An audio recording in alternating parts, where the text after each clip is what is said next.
দেশের বিভিন্ন স্থানে গণসংযোগ করেছেন বিএনপির মনোনীত প্রার্থীরা। একই সঙ্গে গণস্বাক্ষর সহ প্রতিবাদ কর্মসূচি পালন করেছেন মনোনয়ন বঞ্চিত প্রার্থীদের সমর্থকরা। বগুড়া শহরে ও গাবতলী উপজেলায় বিএনপি চেয়ারপারসন বেগম খালেদা জিয়া ও ভারপ্রাপ্ত চেয়ারম্যান তারেক রহমানের পক্ষে গণসংযোগ করেছেন নেতাকর্মীরা। এ সময় চেয়ারপারসনের উপদেষ্টা হেলালুজ্জামান তালুকদার লালু সহ অন্যরা উপস্থিত ছিলেন। মানিকগঞ্জ ৩ আসনে নির্বাচনী প্রচারণায় ধানের শীষে ভোট চেয়ে সার্বিক উন্নয়নের সহযোগিতার আহ্বান জানান বিএনপি চেয়ারপারসনের উপদেষ্টা ও দলের মনোনীত প্রার্থী আফরোজা খানম রীতা।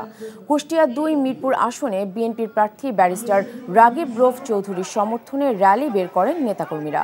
এদিকে কুমিল্লা ৬ সদর আসনে বিএনপি চেয়ারপারসনের উপদেষ্টা হাজী আমিনুর রহমান রশিদ ইয়াসিনকে মনোনয়নের দাবিতে গণস্বাক্ষর কর্মসূচি পালন করেন তার সমর্থকরা।